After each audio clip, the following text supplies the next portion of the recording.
Hello, I'm Quinn, and this video will be about nationalism today. The question for this video is, how can an understanding of nationalism in the past help us make sense of today?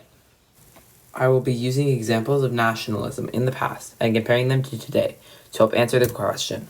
The first example is American Manifest Destiny versus American nationalism today. There is also the example of Canadian Federation versus Canadian nationalism today. Manifest Destiny is a term created by John O'Sullivan in 1845. It was referring to the Americans' perceived God-given right to expand America from coast to coast. Manifest Destiny began just as the 19th century began. One of the invoking acts was the Louisiana Purchase of 1803. The U.S. acquired a massive chunk of land west of the Mississippi from France. After the purchase, Americans began to expand west, thus starting the frontier era, or the Wild West. During this period, nationalism swelled.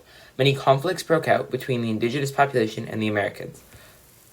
To add to this, Americans annexed Texas and California in the Mexican-American Wars. Towards the end of the 19th century, most of the continental U.S. had been set up. There was no clear frontier line. Cities were being set up throughout the entirety of the U.S. Even though they had reached the other sea, many Americans believed they should go bigger. They annexed Hawaii and purchased Alaska. But that wasn't the end of Manifest Destiny. It's still around and thriving today, although it is a little more subtle. What Manifest Destiny is really all about is spreading American beliefs. Americans do this from their nationalistic pride. You constantly see in the news, or when traveling, Americans speaking about how great their country is. From the sense of nationalism, Americans have built military bases around the entire world. Just look at this map. They're everywhere.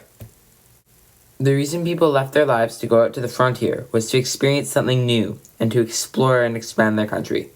To this day, Americans love to travel their country and explore the wilderness, or head sightseeing around a new city. In the year 1864, the Founding Fathers of Canada attended the Charlottetown Conference.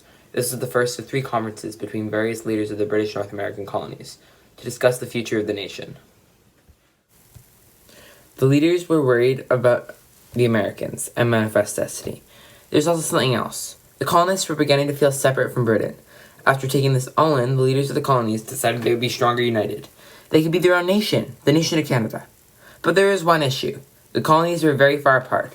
So John A. Macdonald promised a railroad from coast to coast. It would unite British North America and allow the colonies to trade with one another. This is the beginning of Canada and Canadian nationalism. Nowadays, nationalism in Canada revolves around sports, as demonstrated during the Olympics. Another example is when we all cheer for the Canadian team, such as how most people across Canada cheer for the Toronto Raptors, or whatever Canadian hockey team is still in the playoffs. Canadians also unite on a shared culture and geography. Many of us have shared experiences of the beautiful summers and cold winters.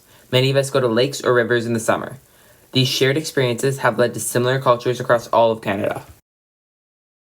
Canadian nationalism was always centered in a shared sense of geography and culture, whereas before it was essential to defend their country from the U.S. Now, Canadians feel pride in sports. Manifest Destiny has always been about spreading the American way. It's always been about exploring their country. The military has always been involved, but now it's a more subtle ideology versus the feeling of nationalism which grips the entire nation.